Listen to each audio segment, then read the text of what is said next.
Hey guys, welcome back to pep coding. तो इस video हम देखने वाले हैं इफ़ एल्स। इस वीडियो में इफ़ एल्स के बारे में बात होगी। तो इफ़ एल्स जो होते हैं हमारे, वो हमारे कॉन्ट्रैक्ट लेवल पे काम नहीं करते हैं। जब मैं आपसे कहता हूँ कॉन्ट्रैक्ट लेवल का मतलब ये होता है कि कॉन्ट्रैक्ट के तो अंदर लेकिन फंक्शन के बाहर। ठीक है, सिंपल वर्ड में कहूँ तो जहाँ हमारी स्टेट वेरिएबल बनते हैं ना यार, वही होता है हमारा कॉन्ट्रैक्ट लेवल। तो ये कॉन्ट्रैक्ट लेवल पे काम नहीं करते हैं, कॉन्ट्रैक्ट लेवल पे यूज़ नहीं कर सकते हम इफ एल्स को। ठीक है, सॉलिडिटी के अंदर कहाँ यूज़ करते हैं तो चलो ठीक है देखते हैं। फंक्शन के अंदर यूज़ करते हैं। किस तरह यूज़ करते हैं तो मैं आपको साथ साथ दिखाता चलूँगा। ठीक है, मैं क्या लिखता हूँ यहाँ पे, कॉन्ट्रैक्ट बनाता हूँ। यार मैं ऑलरेडी अपनी फाइल बना रखी है इफ एल्स डॉट सॉल्व नाम से, और मैंने अपना लाइसेंस और कंपाइल वर्जन सेट कर रखा है। ठीक है, तो मैं लिखता हूँ कॉन्ट्रैक्ट, और यहाँ मैं लिखता हूँ कॉन्ट्रैक्ट का नाम इफ़ एल्स।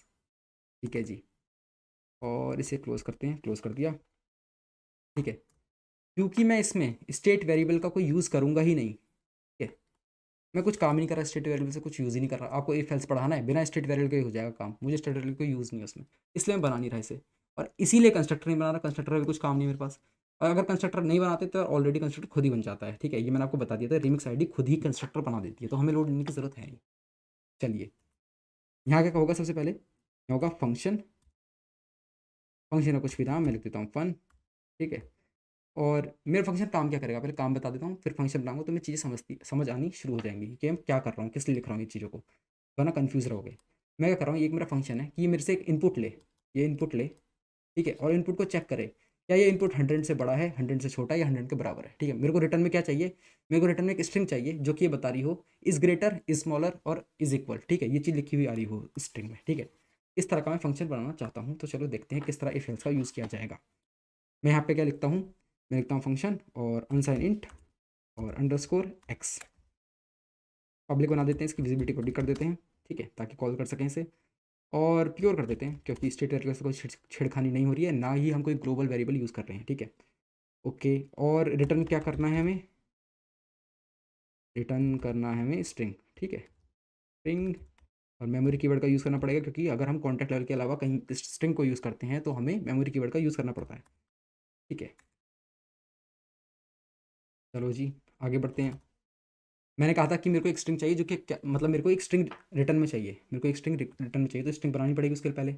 यहाँ मैं स्ट्रिंग बना देता हूँ, एक सेकेंड, स्ट्रिंग, और यहाँ लिखेंगे वेल इक्वल्स टू, स्ट्रिंग का नाम कुछ भी लिख सकते हैं यार, मैंने वेल नाम रखा है यहाँ पे। ठीक है, वेल, और अभी इक्वल्स टू में कुछ भी नहीं है, खाली इक्वल्स टू में कुछ नहीं, खाली है। ठीक है यार, मेमोरी नहीं लिखा मैंने यहाँ पे, इसलिए ये एरर दे रहा है। ठीक है, ठीक है जी, ये वार्निंग से सिंपल, ये वार्निंग्स क्या कह रही है कि हमने अंडरस्कोर एक्स और वेल को कहीं यूज़ नहीं किया, इनिशियलाइज तो कर दिया, बना तो दिया है। ठीक है, डिक्लेयर तो कर दिया, इनिशियलाइज नहीं किया और ना यूज़ किया, ये बात बोल रहा है बस वो। ठीक है, क्या लिखते हैं यहाँ पे, इफ एल्स की।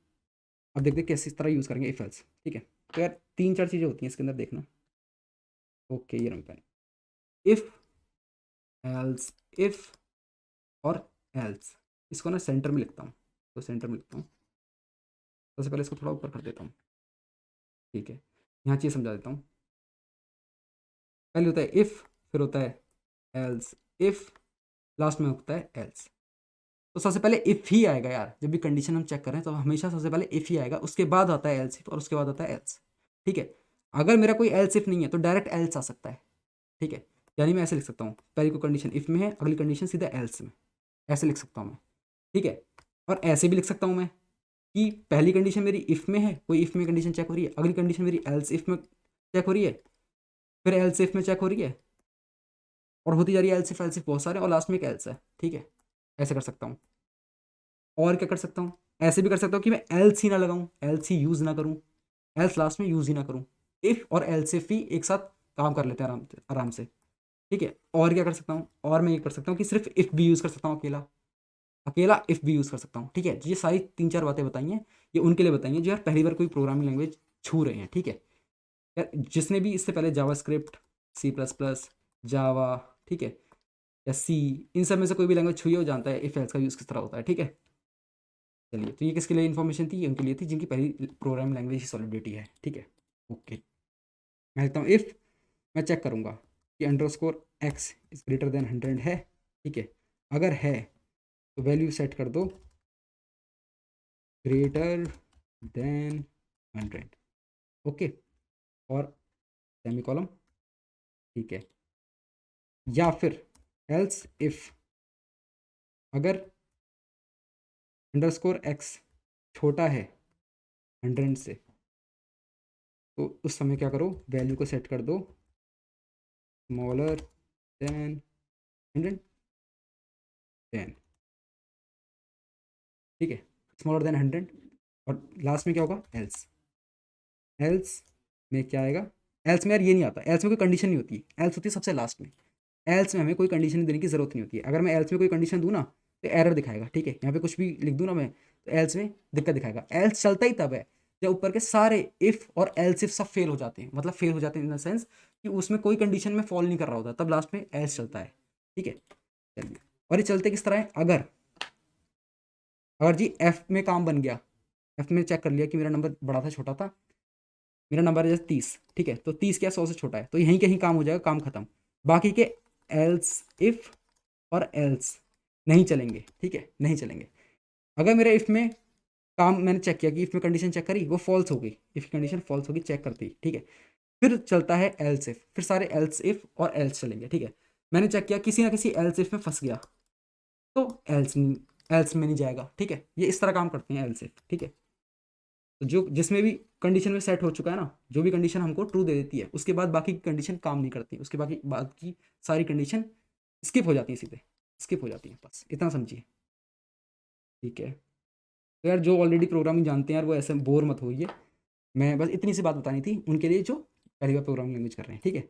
मैं लिखता हूँ Thank you for choosing to consume our content on our YouTube channel. But what I want to say is this content can be better consumed if you consume it on nardos.io, because programming is a doing activity. So if you really want to learn it, you have to code the questions. And on Nardos, besides videos, we have these questions and we have MCQs, FAQs, hint videos, and a lot more. We also have this career tab where you can apply to amazing companies. Intuit is hiring via us, City Mall is, Verse Innovation is, Hacker Earth is also hiring via us, and the new ones are Country Delight and MobiQuick. So to apply to these companies and to consume the content in proper manner, Naros.io is the place. And to help you more, we have this community tab where you can ask your doubts, and we hold regular contests in our compete tab. So YouTube is a very passive way of consuming this content. Come and consume this content on Naros.io. Thank you. Well equals to कर देते हैं equal 200, ठीक है। और यहाँ भी semicolon missing था, return कर देते हैं। कुछ दिक्कत दिखा रहा है, ये क्यों दिखा रहा है, चलो बाद में देखते हैं। रिटर्न वेल, ठीक है, अभी कुछ दिक्कत दिखा रहा है, क्या है, क्या कह रहा है, else if return well, return से यहाँ पे रिटर्न तो यहाँ आता है, ठीक है, सही है, कोई दिक्कत नहीं थी यार, कोई दिक्कत नहीं थी, वो मैं लिखते जा रहा था साथ के साथ कंपाइल हो रहा था इसलिए दिखा रही थी, ठीक है। चलिए, तो ये मेरा सिंपल इफ एल्स कंडीशन का एक प्रोग्राम हो गया, एक स्मार्ट कॉन्ट्रैक्ट हो गया, स्मार्ट कॉन्ट्रैक्ट कहते हैं यहाँ पे, ठीक है। कंपाइल हो चुका, ग्रीन टिक आ चुका है, डिप्लॉय करके देखते हैं। डिप्लॉय करेंगे, डिप्लॉय किया, मेरे को कुछ वैल्यू देनी पड़ेगी, मैं देता हूँ जैसे सपोज 30, भाई क्या आएगा यहाँ पे, स्मॉलर देन 100, ठीक है। तो क्या हुआ, सबसे पहले क्या हुआ, मैंने यहाँ पे वैल्यू पास करी, इसमें आ गया 30, ये चेक हुआ, यहाँ पे चेक हुआ क्या 30 बड़ा है 100 से, इसने कहा नहीं जी, तो अब अगली कंडीशन चेक हुई, क्या 30 छोटा है 100 से, इसने कहा हाँ बिल्कुल सही है एकदम, इसने कहा सही है, चलो ठीक है। आगे के जो एल्स इफ होते और एल्स होता, अब वहाँ पे कंडीशन चेक नहीं हो रही, वो गए, वो स्किप, वो हट गए, सफ़ा सीधा पहुँचेंगे हम यहाँ पे लास्ट में, सारे एल्स इफ को और एल्स को हटा के सीधा लास्ट में पहुँच जाएगा, ठीक है। यहाँ पहुँचा और यहाँ देखा, उसने कहा था कि रिटर्न कर दे भाई वैल्यू को, ठीक है, जो वैल्यू यहाँ सेट हुई है उसको रिटर्न कर दे, ठीक है। तो इस तरह काम करते हैं। मैं अगर यहाँ पे कर दूँ, मैं यहाँ पे ना ये चेक हटा दूँ, अगर मैं यहाँ पे ये चेक हटा दूँ, सिंपली चेक हटा देता हूँ, ठीक है, ये मेरा प्रोग्राम बन गया, या तो छोटा है या बड़ा है ये बताने का, ठीक है। जब इक्वल्स टू 100 होगा तो कुछ नहीं बता पाएगा, ठीक है। तो मैं यहाँ पे क्या होगा, मैं यहाँ सिंपल लिखता हूँ 200 और मैं फंक्शन को कॉल करता हूँ। अच्छा, डिप्लॉय करना पड़ेगा पहले, तो ये डिप्लॉय नहीं किया ना, पुराने डिप्लॉय हो रखा है, ठीक है, इसको डिप्लॉय किया, नए वाले को इसको हटाओ पहले तो, और ये हो गया डिप्लॉय नए वाला, ठीक है। मैं यहाँ लिखता हूँ 200, कंपाइल हो जाता है ना मेरा, साथ साथ कंपाइल हो जाता है, मैं कंपाइल करने की जरूरत नहीं है, ठीक है, डिप्लॉय करना होता है मेरे को सीधा, डिप्लॉय किया, अच्छा दोबारा डिप्लॉय हो गया गलती से, सॉरी, फन को कॉल करेंगे करेंगे और क्या आया मेरा, ग्रेटर देन 100 आया। मैं अगर 100 को कॉल करता हूँ मतलब तुम्हें क्यों दिखा रहा हूँ ये, मैंने एल्स नहीं लगाया तो भी कोई एरर नहीं आ रही है, तो भी कोई एरर नहीं आ रही है, ठीक है। मैं लिखता हूँ 100, अब देखना अब कुछ भी नहीं आ रहा, क्यों? क्योंकि मैंने वैल्यू क्या स्टार्टिंग में 0, उसके लिए मैंने क्या बताया था, इसकी बाय डिफॉल्ट वैल्यू क्या होती है, एम्प्टी स्ट्रिंग होती है। इनमें से किसी कंडीशन ने फॉलो नहीं किया, सीधा सीधा यहाँ पे आ गया और ये वही वापस कर दिया उसने। क्या था जो इसकी डिफॉल्ट वैल्यू थी, वो थी एम्प्टी स्ट्रिंग। अब समझ रहे हो इसकी बात? अगर मैं इसको भी हटा दूंगा तो भी काम करेगा ये। अगर मैं सिंपल देखो इसको हटा देता हूँ, और अभी भी अगर मैं कंपाइल हो रहा है ना, ये मेरा कंपाइल सही के सही हो रहा है, कोई दिक्कत नहीं आ रही। और अगर मैं ये करता हूँ, मैं अगर ये करता हूँ कंट्रोल जी करके, इफ़ के बजाय सिर्फ सीधा एल से शुरू करता हूँ, तो वार्निंग वो मेरा एरर आनी शुरू हो गई, ठीक है। कंपाइल नहीं हो रहा, एरर आ रही है, ठीक है। तो समझ गए होंगे यार, जो मैं तुम्हें सारी बातें समझाना चाह रहा था एल के बारे में। मैं जानता हूँ कि थोड़ा यार जो ऑलरेडी प्रोग्रामिंग जाते हैं उनके लिए लंबी होगी वीडियो, थोड़ी बोरिंग हो रही होगी, लेकिन ये वीडियो यार उनके लिए थोड़ा बताना जरूरी था जो पहली बार कोई प्रोग्रामिंग लैंग्वेज कर रहे हैं, ठीक है। पर मिलते हैं नेक्स्ट वीडियो में, तब तक के लिए बाय बाय।